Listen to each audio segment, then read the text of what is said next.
ठीक है भाई। तो अब अपन पढ़ते हैं द्वितीय संयोजकता। ठीक है, कौन से पढ़ते हैं? द्वितीय संयोजकता। द्वितीयक संयोजकता, इसको आप क्या कहते हो? सॉरी, ये सी को बोलते हैं, सेकेंडरी वे बोलते हैं, सेकेंडरी वैलेंसी को क्या बोलते हो आप? ऑक्सिलरी वैलेंसी या फिर रेजिडुअल वैलेंसी भी इसको बोला जाता है। क्या कहा जाता है?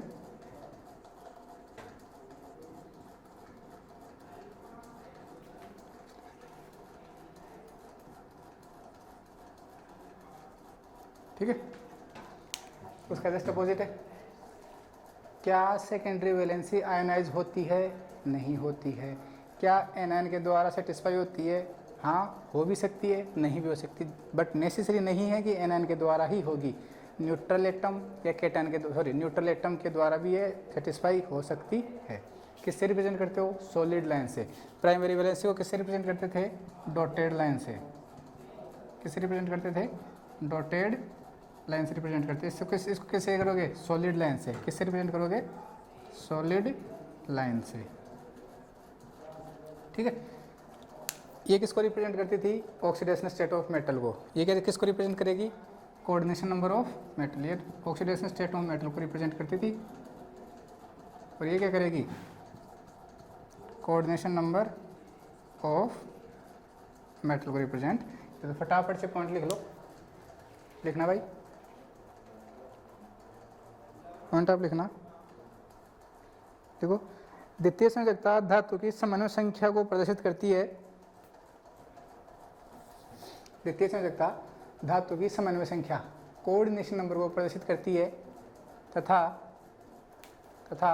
प्रत्येक धातु की द्वितीय संयोजकता निश्चित होती है। प्रत्येक धातु की द्वितीय संयोजकता निश्चित होती है। ठीक है भाई, प्रत्येक धातु की द्वितीय संयोजकता निश्चित होती है। ठीक है, आगे लिखो, नेक्स्ट कौन लिखो? धातु आयन की द्वितीय संयोजकता, धातु आयन की द्वितीय संयोजकता किसी धन आयन, धातु आयन की द्वितीय संयोजकता किसी धन आयन कोमा ऋण आयन, धातु आयन की द्वितीय संयोजकता किसी धन आयन कोमा ऋण आयन या उदासीन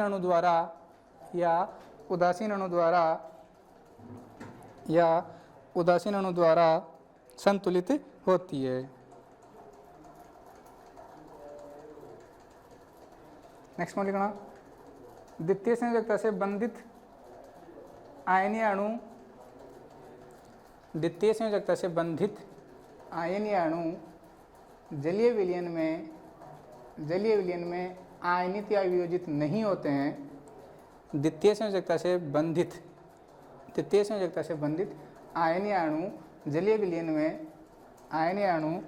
विलयन में वियोजित नहीं होते हैं तथा धातु के साथ अधिक प्रबल बंध बनाते हैं। धातु के साथ अधिक प्रबल बंध बनाते हैं। नेक्स्ट पॉइंट लिखना, द्वितीय संयोजकता अनायनिक प्रकार की होती है। द्वितीय संयोजकता अनायनित प्रकार की होती है। ठीक है, आयनाइज नहीं होती। जो लिगेंड होते हैं ये टूटते थोड़ी हैं। अपने के फॉर Fe6 का सम को लिखा था, तो Fe6 4 - एज इट इज था आपका, वो आयनाइज नहीं हो रहा था। अगला लिखो, द्वितीय संयोजकता को ठोस रेखा, द्वितीय संयोजकता को ठोस रेखा, ये वाला सॉलिड लाइन से प्रदर्शित करते हैं। द्वितीय संयोजकता को ठोस रेखा से प्रदर्शित करते हैं। नेक्स्ट वन लिखो, अगला वन लिखो, द्वितीय संयोजकता से बंधित अणु या आयन, द्वितीय संयोजकता से बंधित अणु या आयन एवं धातु आयन मिलकर, द्वितीय संयोजकता से बंधित अणु या आयन एवं धातु आयन मिलकर किसका निर्माण करते हैं? समन्वय परिमंडल का निर्माण करते हैं। द्वितीय संयोजकता से संबंधित अणु या आयन एवं धातु आयन मिलकर समन्वय परिमंडल का निर्माण करते हैं। समन्वय परिमंडल का निर्माण करते हैं तथा इनके कारण संकुल की एक निश्चित ज्यामिति होती है। तथा इनके कारण संकुल की एक निश्चित ज्यामिति होती है। अर्थात द्वितीय संयोजकता द्वारा संकुल की ज्यामिति का निर्धारण किया जाता है। अर्थात द्वितीय संयोजकता द्वारा संकुल की ज्यामिति का निर्धारण किया जाता है। डॉटेड लाइन को बिंदु की रेखा बोलते हैं। क्या बोलते हैं? बिंदु की रेखा। नेक्स्ट लाइन सीखना। फॉर एग्जांपल, यदि किसी धातु की द्वितीय संयोजकता 6 है, यदि किसी धातु की द्वितीय संयोजकता 6 है, तो उस संकुल की ज्यामिति अष्टफल की होती है। और यदि धातु की द्वितीय संयोजकता 4 है, तो संकुल की ज्यामिति चतुष्फलकीय या वर्ग समतलीय हो सकती है। समन्वय संख्या 4 है तो संकुल की ज्यामिति चतुष्फलकीय या वर्ग समतलीय हो सकती है। नेक्स्ट लाइन लिखना भाई। स्टार लगा के लिखना। एक ऋणायन द्वारा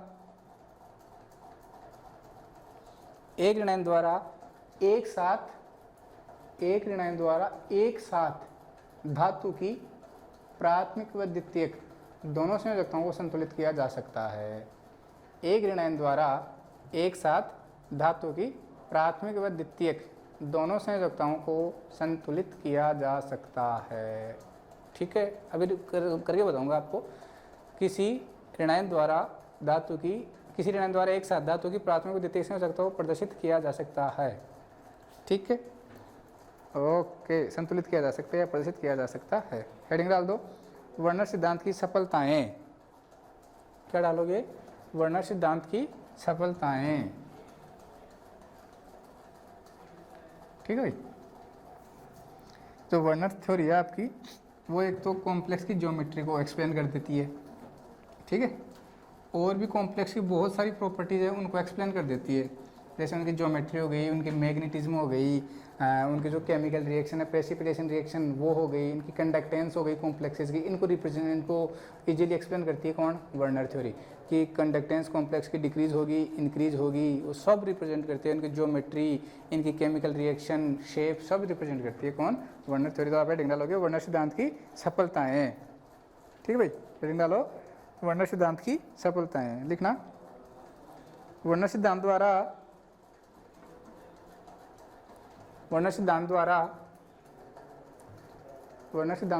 संकुलों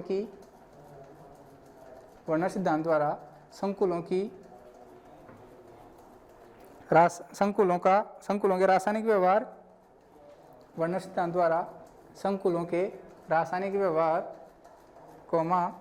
संरचना,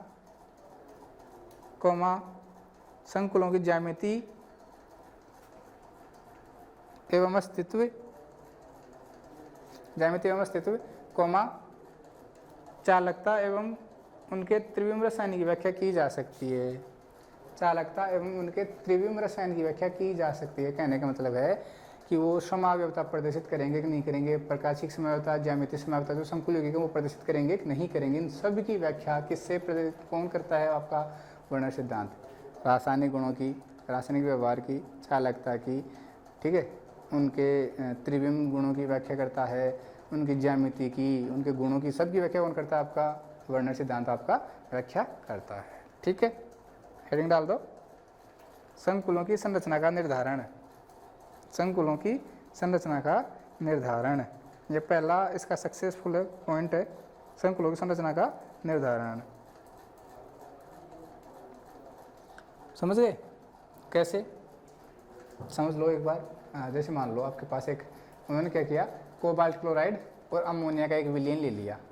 एक तरफ कोबाल्ट क्लोराइड का विलयन ले लिया, एक तरफ क्या ले लिया, अमोनिया का विलयन ले लिया। दोनों को मिक्स कर दिया और मिक्स करने के बाद में अलग अलग प्रोपोर्शन में जो कॉम्प्लेक्स बनते हैं उसके आधार पे संकुलों की ज्यामिति को प्रदर्शित किया। और इसमें मैं जो चित्र बनाऊंगा उसमें आपको प्राथमिक संयोजकता भी रिप्रेजेंट करके बताऊंगा और द्वितीयक संयोजकता भी रिप्रेजेंट करके ही बताऊंगा। द्वितीयक संयोजकता हमेशा फिक्स होगी, वो द्वितीयक संयोजकता ऋणायन के द्वारा भी संतुलित हो सकती है, धनायन के द्वारा भी और उदासीन अणु के द्वारा भी संतुलित हो सकती है, लेकिन प्राथमिक संयोजकता हमेशा ऋणायन के द्वारा ही संतुलित होगी। तो पहला पॉइंट आपने लिखा कि संकुलों की ज्यामिति का निर्धारण, ये लिखा संकुलों की संरचना का निर्धारण। पॉइंट लिख लो इसमें। वर्णन सिद्धांत द्वारा इसका जो पहला सक्सेसफुल पॉइंट है वो कौन सा है?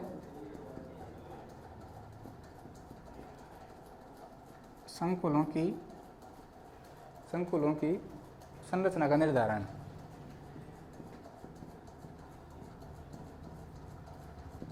संकुलों की संरचना का निर्धारण, ठीक है भाई। अब ये जो मैंने बोला है वही लिखेंगे अपन कि कोबाल्ट क्लोराइड की रिएक्शन अमोनिया से करवाते हैं तो डिफरेंट प्रोपोर्शन में कंपाउंड बनते हैं। सबको चित्र बना के बताऊंगा आपको, लिखना आप। वर्णन सिद्धांत द्वारा संकुलों की संरचना की व्याख्या सफलतापूर्वक की जा सकती है। वर्णन सिद्धांत द्वारा संकुलों की संरचना की व्याख्या सफलतापूर्वक की जा सकती है। आगे लिखना। वर्णन ने कोबाल्ट क्लोराइड एवं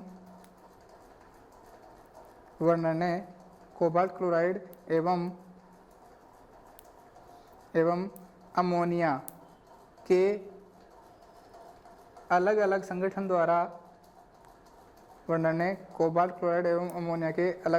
द्वारा प्राप्त विभिन्न संकुलों की संरचना का निर्धारण निम्न प्रकार दिया।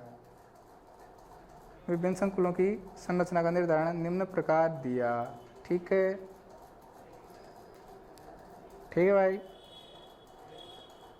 ठीक है। देखो भाई, पहला उन्होंने क्या किया, कोबाल्ट क्लोराइड, ठीक है, और 6 NH3 उन्होंने ले लिए।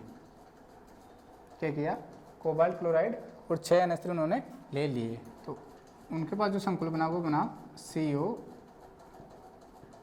NH3 का 6 Cl3। अभी देखते जाओ आप। दूसरा उन्होंने क्या किया, कोबाल्ट क्लोराइड के साथ 5 NH3 ले लिए। तो क्या बना, CO NH3 का 5 Cl2। तीसरा देखो, COCl3 डॉट 4 NH3, क्या बना, CO NH3 का 4 Cl2 Cl। देखते जाओ एक बार। चौथा देखो, COCl3 dot thrice of NH3।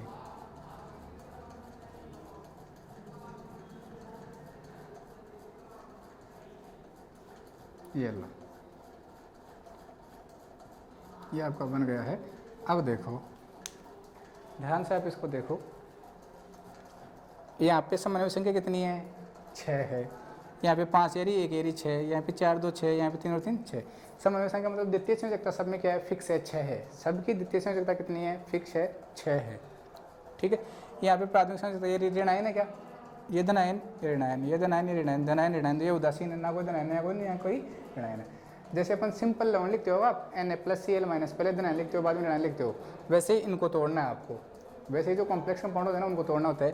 पहले धनायन फिर ऋणायन, पहले धनायन फिर ऋणायन, पहले धनायन फिर ऋणायन। ठीक है, इस टाइप से आपको उनको तोड़ना होता है। ठीक है भाई, देखो ध्यान से देखो, होगा क्या, यहाँ पे प्राइमरी वैलेंसी कितनी है, 3 है। प्राइमरी वैलेंसी कितनी है, 3 है। यहाँ कितनी है, 2 है। यहाँ कितनी है, 1 है। यहाँ कोई प्राइमरी वैलेंसी नहीं है, यहाँ कोई प्राइमरी वैलेंसी नहीं है। तो मैं एक एक को आपको डायग्राम में डायग्रामेटिकली रिप्रेजेंट करके बताऊंगा। ठीक है, देखो कोऑर्डिनेशन नंबर 6 है, इसका मतलब ज्योमेट्री कौन सी होगी, ऑक्टाहेड्रल। 6 है, ऑक्टाहेड्रल 6 सब कुछ ज्योमेट्री कैसी होगी, ऑक्टाहेड्रल होगी। बस उनको रिप्रेजेंट करने का तरीका आपको अलग अलग होगा। आपका सेकेंडरी वैलेंसी और प्राइमरी वैलेंसी को रिप्रेजेंट अपन डिफरेंट टाइप से करते रहेंगे। ठीक है, तो एक दो लाइन लिख लो। पहले लिखो, अमोनिया एक उदासीन अणु है, अमोनिया एक उदासीन अणु है, अतः ये कोबाल्ट प्लस 3 की केवल द्वितीय संयोजकता को संतुलित कर सकता है। अमोनिया एक उदासीन अणु है, अतः यह कोबाल्ट प्लस 3 की केवल द्वितीय संयोजकता को ही प्रदर्शित कर सकता है, संतुलित कर सकता है। अमोनिया एक उदासीन अणु है, अतः यह केवल कोबाल्ट प्लस 3 की द्वितीय संयोजकता को ही संतुलित कर सकता है। समझ में आ गया? बोलो, होगा क्या? द्वितीय संयोजकता किसके द्वारा रिप्रेजेंट होगी? देखो, प्राथमिक संयोजकता हमेशा किसके द्वारा संतुलित होती है? ऋण आयन के द्वारा होती है। और द्वितीय संयोजकता धन आयन के द्वारा भी हो सकती है, ऋण आयन के द्वारा भी हो सकती है, और उदासीन अणु के द्वारा भी संतुलित हो सकती है। तो अमोनिया कैसा है? उदासीन है। तो बताओ, कोबाल्ट प्लस 3 की कौन सी वैलेंसी को ये सेटिस्फाई करेगा? ओनली सेकेंडरी वैलेंसी को, प्राइमरी वैलेंसी को नहीं कर सकता। अगर ये एनाइन होता तो मैं भी ये कर सकता था, लेकिन ये कैसा है? न्यूट्रल है, तो ये नहीं करेगा। ठीक है, केवल द्वितीय वैलेंसी को ही, सेकेंडरी वैलेंसी को क्या करेगा? ये सेटिस्फाई करेगा। आगे लिखना, तथा क्लोराइड आयन तथा Cl minus ion cobalt plus 3 की प्राथमिक व द्वितीयक दोनों संयोजकताओं को संतुलित कर सकता है। तथा क्लोराइड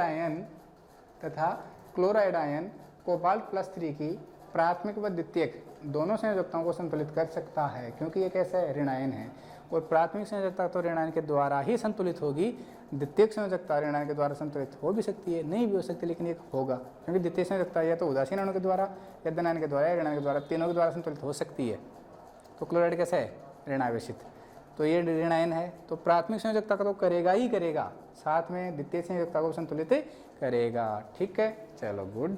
आगे लिखो, वर्णन सिद्धांत के अनुसार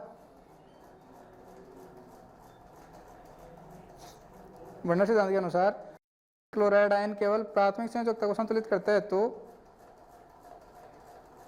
वर्णन सिद्धांत के अनुसार यदि क्लोराइड आयन केवल प्राथमिक संयोजकता को संतुलित करता है तो यह जलीय विलयन में आयनित अवस्था में रहेगा। वर्णन सिद्धांत के अनुसार यदि क्लोराइड आयन प्राथमिक संयोजकता को संतुलित करता है तो जलीय विलयन में आयनित अवस्था में रहेगा। हमने कह रखा है प्राथमिक संयोजकता कैसी होती है? आयनित प्रकार की होती है, और द्वितीय संयोजकता कैसी होती है? अनायनित प्रकार की होती है। द्वितीय संयोजकता कैसी होती है? अनायनित प्रकार की होती है। तो हमने लिखा, यदि क्लोराइड आयन संकुल की प्राथमिक संयोजकता को संतुलित करता है तो यह जलीय विलयन में आयनित अवस्था में रहता है। लेकिन यदि यह प्राथमिक व द्वितीयक दोनों संयोजकताओं को संतुलित करता है तो लेकिन यदि यह प्राथमिक व द्वितीयक दोनों संयोजकताओं को संतुलित करता है तो देखो, ये क्लोराइड है, प्राथमिक तो करेगा ही करेगा, साथ में द्वितीय संयोजकता को भी क्या कर रहा है? संतुलित कर रहा है, तो ये अनायनित अवस्था में रहता है। लिखना, लेकिन यदि क्लोराइड आयन प्राथमिक व द्वितीयक दोनों संयोजकताओं को संतुलित करता है तो जलीय विलयन में अनायनित अवस्था में रहता है। जलीय विलयन में अनायनित अवस्था में रहता है। अगली लाइन से लिखना, इस आधार पर उपरोक्त चारों संकुलों की संरचना वर्णन सिद्धांत के अनुसार निम्न प्रकार समझाई जा सकती है। इस आधार पर उपरोक्त चारों संकुलों की संरचना वर्णन सिद्धांत के आधार पर निम्न प्रकार समझाई जा सकती है। ठीक है, चलो पहला वाला कॉम्प्लेक्स ले रहे हैं अपन, इसकी एक्सप्लेनेशन कर रहे हैं किसके अकॉर्डिंग? वर्नर थ्योरी के अकॉर्डिंग। कोऑर्डिनेशन नंबर कितना है? 6 है। ठीक है भाई, तो कोऑर्डिनेशन नंबर 6 होने का मतलब ज्योमेट्री क्या होगी? ज्योमेट्री क्या होगी? ऑक्टाहेड्रल।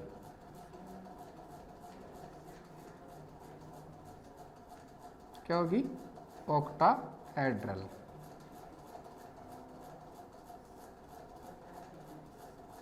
एक मिनट बना देता हूँ मैं, ध्यान रखना भाई।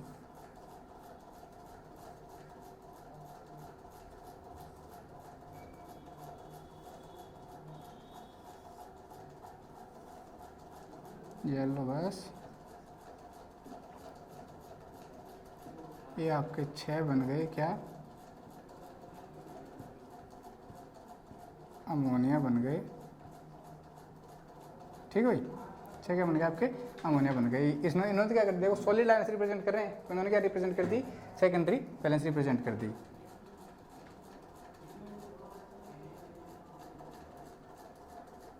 और ये हो गया आपके Cl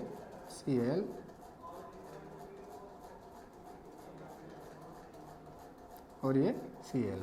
तो ये क्या है आपकी secondary valency, sorry primary valency.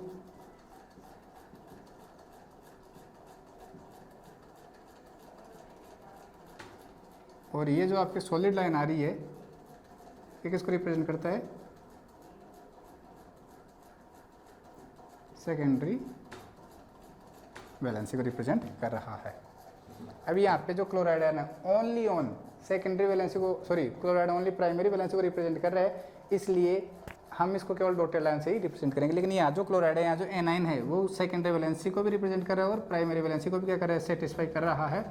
तो इसकी ज्योमेट्री आप देखोगे,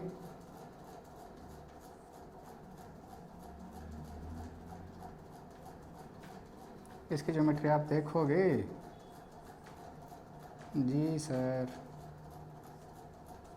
यस सर।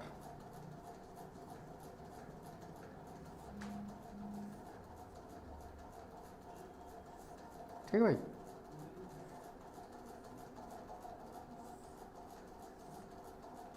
बस भाई हमारा काम हो गया है।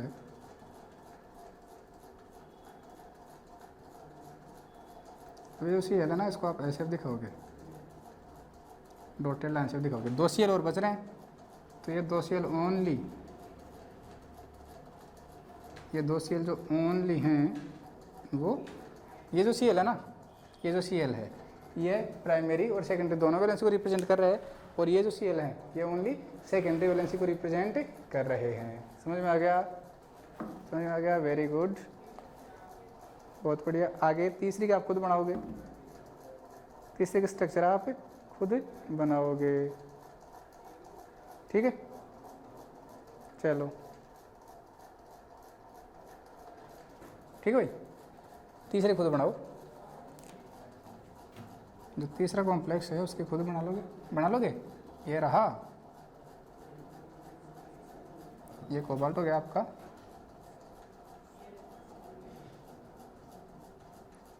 ये 4 आपके क्या हो गए, अमोनिया हो गए। सॉलिड आयन से रिप्रेजेंट कर रहा हूँ, ध्यान रखना। और ये 2 क्या हो गए आपके, और इसके साथ ही ये किसको भी रिप्रेजेंट करते हैं, किसको भी रिप्रेजेंट करते हैं, प्राइमरी और सेकेंडरी दोनों वैलेंसी को रिप्रेजेंट कर रहे हैं। 2 क्लोराइड तो, और 1 क्लोराइड केवल प्राइमरी वैलेंसी को रिप्रेजेंट कर रहा है। जो चौथा है आपका, उसमें तो आपका जो तीनों क्लोराइड है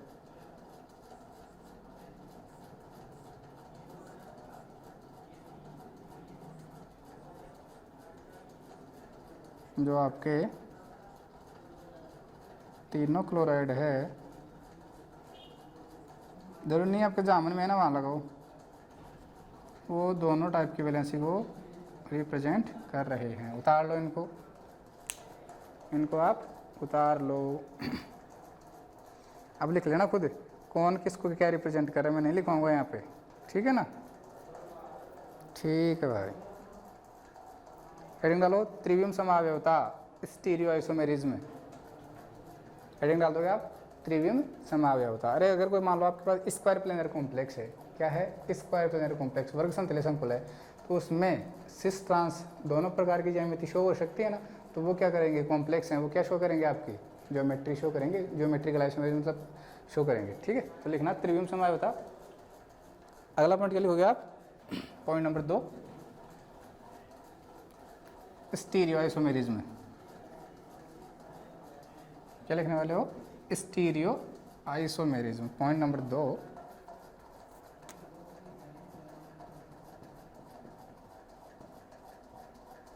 त्रिविम समावयवता, स्टीरियो आइसोमेरिज्म। देखो भाई, एक एग्जाम्पल में ले लेता हूँ यहाँ पे, सिस्प्लेटिन ट्रांसप्लेटिन, सिस्प्लेटिन एंड ट्रांसप्लेटिन। ध्यान रखना, इनको जो कैंसर डिजीज होती है उनके ट्रीटमेंट में यूज किया जाता है सिस्प्लेटिन और ट्रांसप्लेटिन को।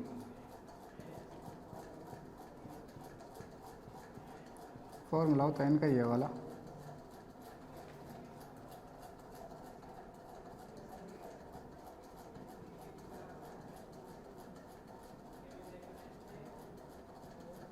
ये स्क्वायर प्लेनर कॉम्प्लेक्स होते हैं। कैसे होते हैं?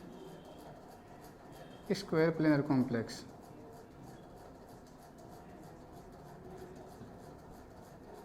ये कैसे होते हैं? स्क्वायर प्लेनर कॉम्प्लेक्स ये होते हैं। तो क्या बनाओगे आप?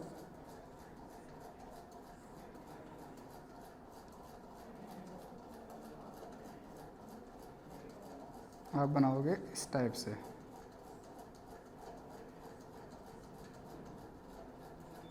पहले सिस बनाना है आपको। क्या बनाना है? सिस, ठीक है। और दूसरा आपको बना देना है ट्रांस।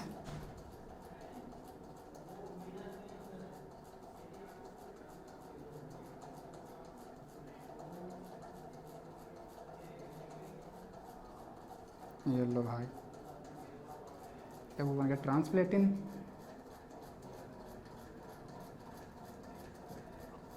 और ये क्या हो गया आपका? सिस प्लेटिन। तो ये क्या है? कौन सी आइसोमेरिज्म शो कर रहे हैं? स्टीरियो आइसोमेरिज्म शो कर रहे हैं, ठीक है। तो जो वर्नर था उन्होंने स्टीरियो आइसोमेरिज्म भी शो की।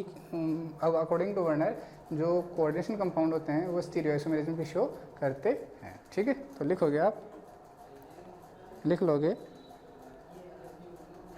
लिखना भाई। वर्नर सिद्धांत द्वारा संकुलों में त्रिविम संभाव्यता को भी समझा जा सकता है। वर्नर सिद्धांत द्वारा संकुलों में त्रिविम संभाव्यता को भी समझाया जा सकता है। Full stop. अब मुझे बताओ कि जो स्टीरियो आइसोमेरिज्म है उसमें प्राइमरी वैलेंसी का रोल है या सेकेंडरी वैलेंसी का रोल है? ध्यान से देखो फोटो को। जो स्टीरियो आइसोमेरिज्म है उसमें प्राइमरी वैलेंसी का रोल है या सेकेंडरी वैलेंसी का रोल है? वेरी गुड, सेकेंडरी वैलेंसी का रोल है भाई। देखो सॉलिड लाइन से मैंने रिप्रेजेंट किया है, ध्यान रखना। तो खुद देख लो ना, कॉम्प्लेक्स के अंदर आ रहा, बाहर को ये नहीं तो आ ही नहीं रहा, तो यहाँ पे कोई भी प्राइमरी वैलेंसी नहीं होगी। आगे लिखना, आगे लिखना। इस सिद्धांत के अनुसार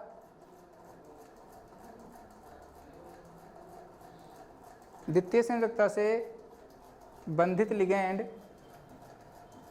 इस सिद्धांत के अनुसार द्वितीय संयोजकता से बंधित लिगैंड धातु आयन के चारों ओर, इस सिद्धांत के अनुसार द्वितीय संयोजकता से बंधित लिगैंड धातु आयन के चारों ओर अलग अलग स्थिति ग्रहण कर सकते हैं। इस सिद्धांत के अनुसार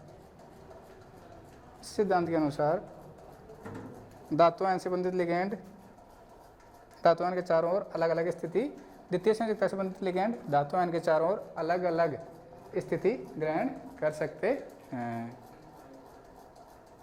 आगे लिखना, तथा संकुलों में लिगैंडों की त्रिविमीय आकाश में अलग अलग व्यवस्थाओं के कारण, तथा संकुलों में लिगैंड की त्रिविमीय आकाश में अलग अलग व्यवस्थाओं के कारण प्राप्त समावयवी त्रिविम समावयवी कहलाते हैं। अलग अलग व्यवस्थाओं के कारण प्राप्त समावयवी त्रिविम समावयवी कहलाते हैं। For example cis and transplatin, cis and transplatin. ये फोटो उतार लो आप। इस प्रकार नेक्स्ट लाइन लिखना, इसी प्रकार चतुष्फलकीय व अष्टफलकीय संकुल,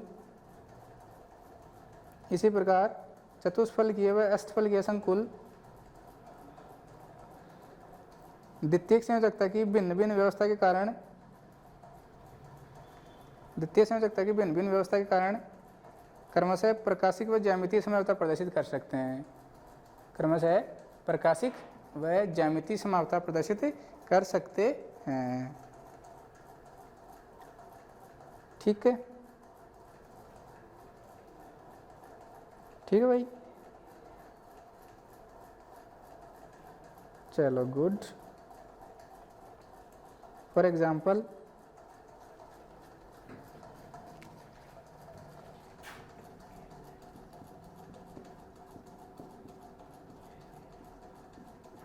ये आपके पास कोई कॉम्प्लेक्स है, ठीक है।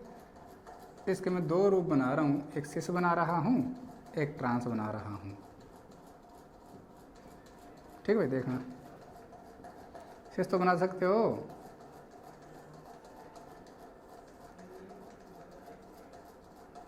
अरे बना सकते हो जी सर, बना सकते हैं। ये CL, ये CL बस।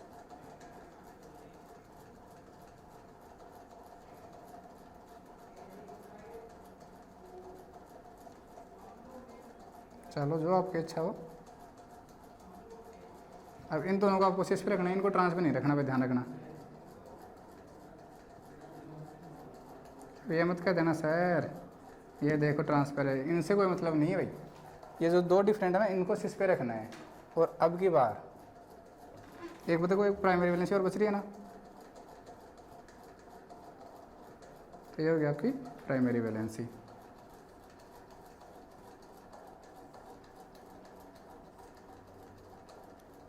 अब की बार हाँ, अब की बार वही जो आप सोच रहे हो। ये लो भाई, खुश हो। CL किस पे आ गए, ट्रांस पे आ गए। आप यहाँ भी लिख सकते हो, मुझे कोई दिक्कत उसमें नहीं है। एक आपका CL बच रहा है, ये लो। एक सिस बना रहे, ये ट्रांस बना रहे। तो चतुष्फल के संकुलों के साथ साथ अष्टफल के संकुल होते हैं, वो भी ज्यामितीय समानता प्रदर्शित करते हैं। ठीक है, ऐसा किसने कहा था? ऐसा वर्नर महोदय ने अपने को कहा था। अगला पॉइंट आप लिखने जा रहे हो, ठीक है भाई। अगला पॉइंट आप लिखो संकुलों की, सॉरी हाँ एक मिनट, आप ये लिख रहे थे, इसमें एक पॉइंट लिख लो। इसी प्रकार चतुष्फल की व अष्टफल के संकुल द्वितीय संयोजकता की भिन्न भिन्न व्यवस्था के कारण इसी प्रकार अष्टफल की व चतुष्फल के संकुल द्वितीय संयोजकता की भिन्न भिन्न व्यवस्था के कारण क्रमशः प्राथमिक व द्वितीयक समावता प्रदर्शित कर सकते हैं। क्रमशः प्रकाशिक व ज्यामितीय समावता प्रदर्शित कर सकते हैं। ठीक है भाई, प्राथमिक व द्वितीय संयोजकता की भिन्न भिन्न व्यवस्था के कारण क्रमशः प्रकाशिक व ज्यामितीय समावता प्रदर्शित कर सकते हैं। अगला लिखना संकुलों की ज्यामिति का निर्धारण। अगला पॉइंट क्या लिखोगे आप? तीसरा पॉइंट, संकुलों की ज्यामिति का निर्धारण। ठीक है भाई, आपको खुद को पता है अगर 4 लिगेंड हैं तो वो या तो चतुष्फलकीय बनाएंगे या वर्ग समतलीय बनाएंगे। अगर 6 लिगेंड हैं तो क्या बनाएंगे? अष्टफलकीय बनाएंगे। तो तीसरा पॉइंट क्या आएगा?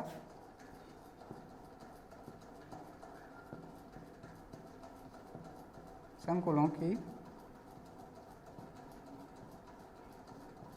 ज्यामिति का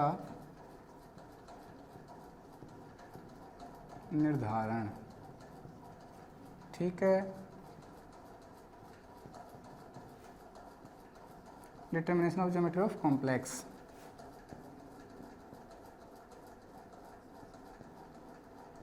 determination of geometry of complexes. ठीक है, अगर 4 लिगेंड हैं तो ज्यामिति क्या होगी? या तो वर्ग समतलीय या चतुष्फल की है। अगर 6 लिगेंड है तो अष्टफल की है। ठीक है भाई, लिखना वर्नर सिद्धांत के अनुसार धातु आयन के साथ द्वितीयक संयोजकता से बंधित अणु या आयन अनआयनित अवस्था में रहते हैं। वर्नर सिद्धांत के अनुसार धातु आयन के साथ द्वितीय संयोजकता से बंधित अणु या आयन अनआयनित अवस्था में रहते हैं तथा ये संकुलों को निश्चित ज्यामिति प्रदान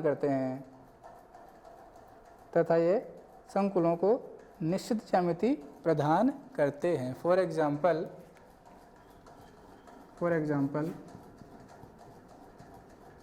MA4 संकुल की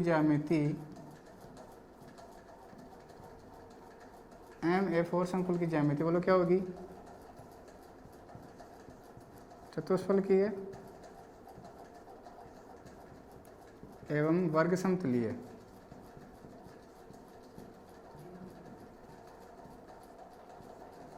हो सकती है, चतुष्फल की है एवं वर्ग समतलीय हो सकती है। ठीक है, ऐसे ही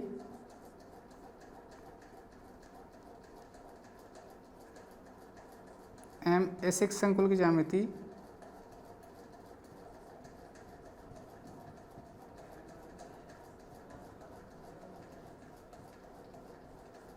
क्या होती है?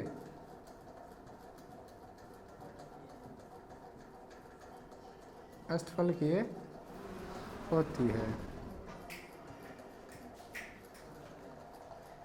ठीक है, फॉर एग्जाम्पल देखो MA4P2 इसकी जो ज्योमेट्री है वो भी कैसी होगी?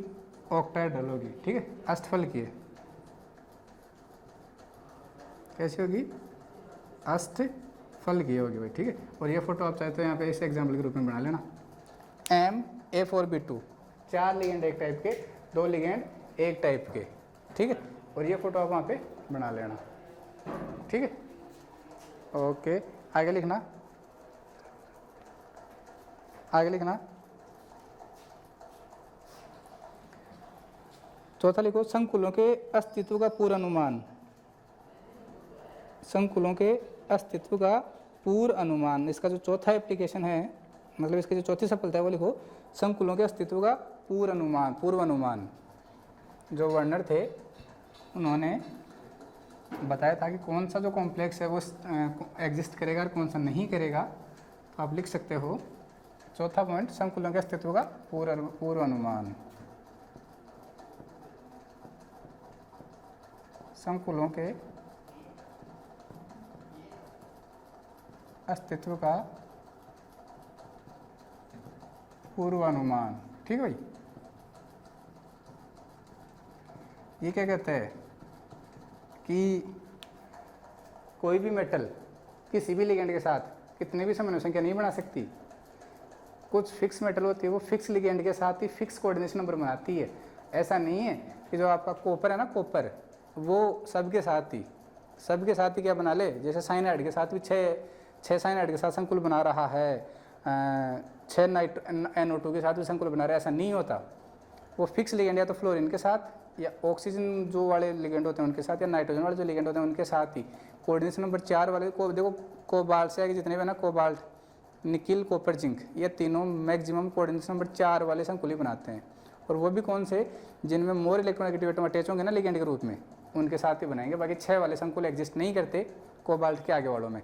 कोबाल्ट से पहले वालों में 6 वाले संकुल एग्जिस्ट कर सकते हैं, लेकिन आगे वालों में 6 वाले संकुल, समन्वय संख्या 6 वाले संकुल एग्जिस्ट नहीं करते हैं। ठीक है, तो लिख लो आप, वर्नर सिद्धांत के अनुसार धातु की द्वितीय संयोजकता उसकी समन्वय संख्या होती है। वर्नर सिद्धांत के अनुसार धातु की द्वितीय संयोजकता उसकी समन्वय संख्या होती है तथा किसी धातु की समन्वय संख्या निश्चित होती है। आगे लिखना, उससे कम समन्वय संख्या वाले संकुल का अस्तित्व नहीं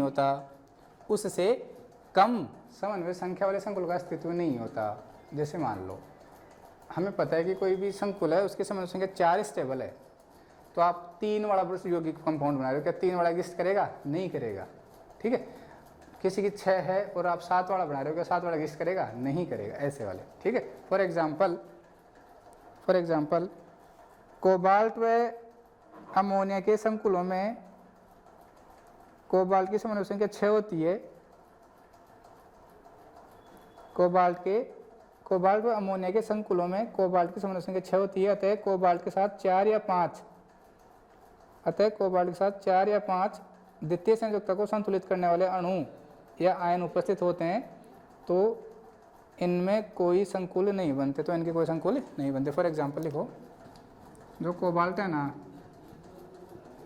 उसका अमोनिया के साथ 6 संकुल वाला, अमोनिया के साथ 6 संकुल वाला जो कॉम्प्लेक्स है वो कैसा है? नॉन है।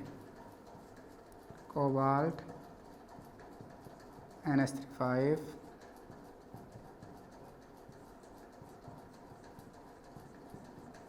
NH3 ये जो कॉम्प्लेक्स हैं ये कैसे हैं? अननोन है। कैसे हैं? अननोन है। और ये नॉट एग्जिस्ट नहीं करते, और ये वाला आपका एग्जिस्ट करता है। ठीक है, तो ये हो गया संकुलों के अस्तित्व का पूर्व अनुमान। ठीक है, ध्यान रखना, फिक्स होता है। ठीक है, हेडिंग डालोगे, वर्नर सिद्धांत का प्रायोगिक सत्यापन। वर्नर सिद्धांत का प्रायोगिक सत्यापन।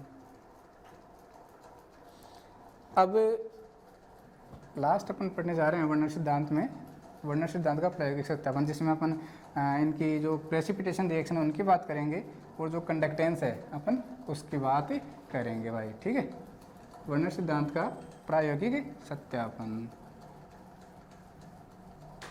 तो अब हेडिंग डालोगे आप, वर्नर सिद्धांत का प्रायोगिक सत्यापन।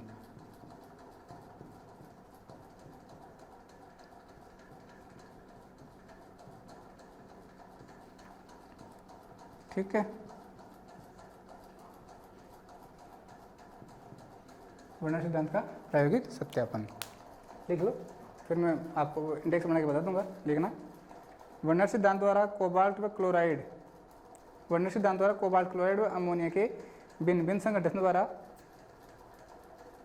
वर्नर सिद्धांत द्वारा कोबाल्ट क्लोराइड मतलब COCl3 व अमोनिया के भिन्न भिन्न संगठन द्वारा, देखो अपने पीछे 4 संकुल बनाए थे ना, उन संकुलों की व्याख्या करेंगे। ठीक है, वर्नर सिद्धांत द्वारा कोबाल्ट क्लोराइड व अमोनिया के भिन्न भिन्न संगठनों द्वारा, अमोनिया के भिन्न भिन्न संगठन द्वारा प्राप्त संकुलों के संरचना के पक्ष में निम्न प्रमाण दिए गए हैं।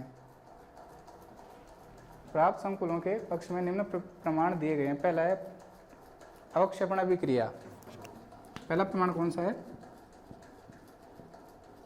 अवक्षेपण अभिक्रिया।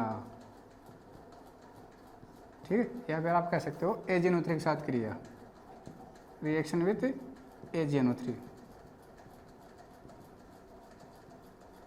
ठीक है भाई, प्रेसिपिटेशन रिएक्शन।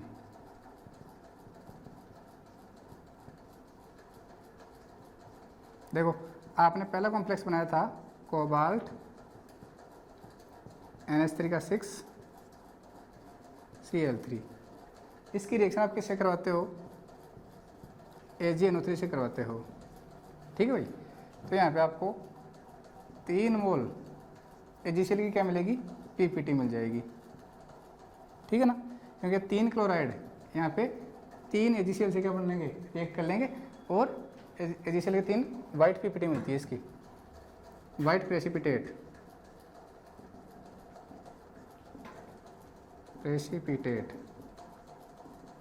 ठीक है, AgCl का। सिमिलरली जो दूसरा कॉम्प्लेक्स था वो क्या था? CO NH3 का 5 Cl2। अब की बार 2 AgNO3 आप लेते हो, देखो अब की बार ये 2 Cl ही पार्टिसिपेट करेंगे, अंदर वाला Cl आयोनाइज नहीं होगा, जो आयोनाइज होते हैं वही पार्टिसिपेट करते हैं। तो क्या बनेगा यहाँ पे? 2 AgCl बनने वाला है। तीसरे क्या लिखोगे, कोबाल्ट NH3 का होल 4 Cl2 बाहर एक Cl प्लस का एक AgNO3, केवल एक AgCl का PPT मिलेगा आपको। और लास्ट वाला कोबाल्ट NH3 का थ्राइस Cl का थ्राइस। AgNO3 के साथ रिएक्शन तो करवाओगे, आगे लिख दोगे नो रिएक्शन। तो जैसे जैसे इनका नंबर डिक्रीज होता जा रहा है, मतलब जो प्राइमरी वैलेंसी है वो डिक्रीज होती जा रही है, वैसे वैसे क्या होता जा रहा है, वैसे वैसे इनकी जो प्रेसिपिटेशन रिएक्शन वो कम होती जा रही है। तो लिख लो आप इसको, तो लिख लो, फिर मैं आपको थोड़ी लिखवा देता हूँ इसकी, ठीक है भाई, ठीक है, लिखना।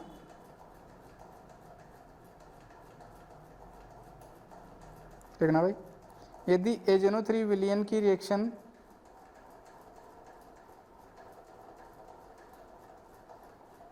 यदि AgNO3 विलियन की रिएक्शन यदि AgNO3 विलियन की रिएक्शन कोबाल्ट क्लोराइड व अमोनिया के मिश्रण के साथ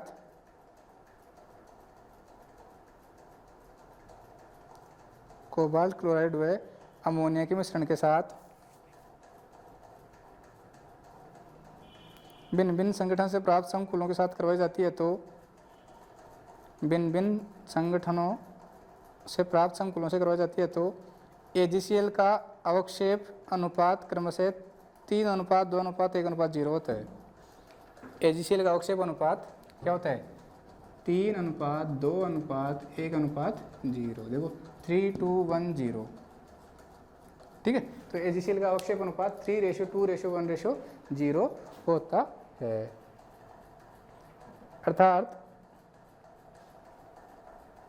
अर्थात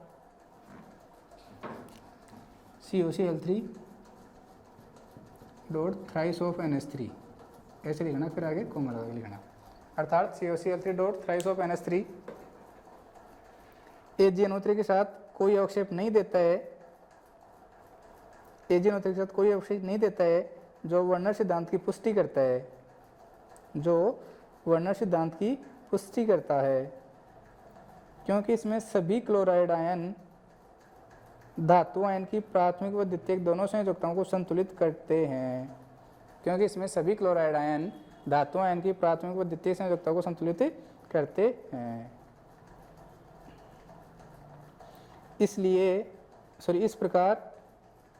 इस प्रकार प्राप्त संकुल जलीय विलयन में अनायनित होता है, जलीय विलयन में अनायनित होता है। इसलिए AgCl का अवक्षेप नहीं मिलता है, इसलिए AgCl का अवक्षेप नहीं मिलता है। ठीक है भाई, चलो ठीक है। अब आप ये रिएक्शन लिख लेना, ठीक है। चलो आगे लिखो चालकता मापन। जो इसका सेकंड एविडेंस है वो है चालकता मापन, कंडक्टेंस मेजरमेंट। यही है रिएक्शन, बस देखो आयंस डिक्रीज होते जा रहे हैं और कुछ नहीं है। जो काउंटर आयंस होते हैं वो डिक्रीज होते जा रहे हैं और कुछ नहीं है। आयंस डिक्रीज होंगे तो चालकता डिक्रीज हो जाएगी, ठीक है। जो सेकेंड इसका एप्लीकेशन है वो है चालकता मापन या एविडेंस है।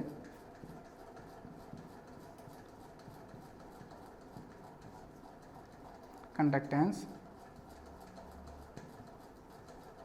मेजरमेंट। एक लाइन लिख लो, फिर मैं इसको आपको इंडेक्स बना के समझा देता हूँ। लिख लो, किसी विलयन की चालकता उसमें उपस्थित आयनों की संख्या पर निर्भर करती है। किसी विलयन की चालकता उसमें उपस्थित आयनों की संख्या पर निर्भर करती है, अर्थात आयनों की संख्या बढ़ने पर चालकता बढ़ती है। आयनों की संख्या बढ़ने पर चालकता बढ़ती है, अतः चालकता मापन द्वारा भी वर्नर सिद्धांत की पुष्टि होती है। ठीक है भाई। अब नीचे एक वो बना रहे हैं अपन, एक सारणी बना रहे हैं।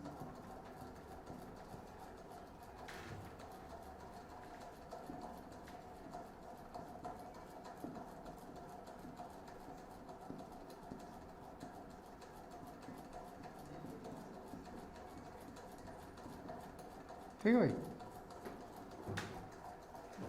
अगला कॉलम है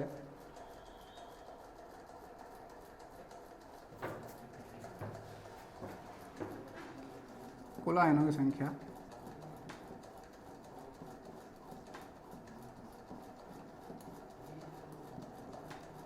और लास्ट वाला है चालकता। ये कॉलम्स आप बनाओगे, ठीक भाई। पहला जो कॉम्प्लेक्स है आपका वो था COCl3.6NH3, यही था। आपने क्या किया, इसमें बना दिया CONH3 का होल 6 Cl3। जैसे आपने इसको पानी में घोला क्या आ जाएगा, कोबाल्ट NH3 का होल 6 +3 प्लस का थ्राइस ऑफ Cl माइनस। बताओ कुल आयनों की संख्या कितनी हो गई, 3 तो ये रे और एक पूरा आयन ये हो गया, टोटल आयन कितने हो गए 4। ठीक है भाई। चलो दूसरा देखो, दूसरा आप देखो COCl3.5NH3। क्या करोगे, कॉम्प्लेक्स आप बना लोगे। CONH3 का 5 Cl2 बनाया, क्या बनेगा CONH3 का 5 Cl प्लस का 2 प्लस का 2 Cl माइनस। टोटल आयन कितने हो गए, 2 और 1 3। ठीक है। चलो आगे देखो, तीसरा और चौथा हो क्या रहा है, हमें तो कुछ पता ही नहीं लग रहा सर, चल क्या रहा है। कोई ऐसा तो नहीं सोच रहा ना, वही चलो जो पीछे अपने किया है।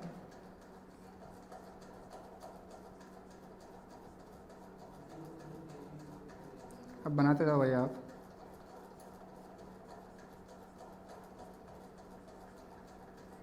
ठीक है, ठीक है। चलो यहाँ देखो,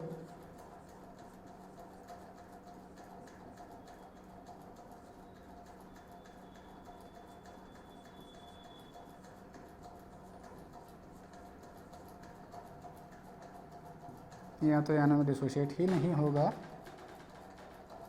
और यहाँ पर कोई आयन यहाँ पे नहीं मिलेगा। चाहो तो आप इसको केवल अकेले को आयन बोल सकते हो, ये तो आयन में डिसोशिएट ही नहीं होगा तो यहाँ पे कोई भी आयन आपको नहीं मिलेगा। अब देखो, on moving up to down, आप ऊपर से नीचे जा रहे हो तो टोटल आयंस की जो संख्या वो घट रही है। क्या आयंस की संख्या क्या हो रही है, घट रही है। ठीक है, तो आप लिख सकते हो ऊपर से नीचे जाने पर, ऊपर से नीचे जाने पर आयनों की संख्या घट रही है, आयनों की संख्या घट रही है। अतः चालकता भी क्या होती है, चालकता घटती है, क्योंकि आपकी जो चालकता होती है ना वो समानुपाती होती है किसके, आयनों की संख्या के। ठीक है भाई, चालकता किसके समानुपाती होती है, आयनों की संख्या के। तो खुद देख लो, आयनों की संख्या घटती जा रही है तो चालकता भी क्या होती जाएगी, घटती जाएगी। तो यहाँ से क्या होता है, आपका वर्नर सिद्धांत का सत्यापन होता है। ठीक है भाई, क्या होता है, वर्नर सिद्धांत का सत्यापन होता है। उतार लो आप इसको। अब अपन इसके बाद में आगे पढ़ेंगे। ये वर्नर सिद्धांत यहाँ पे ख़त्म होता है आपका।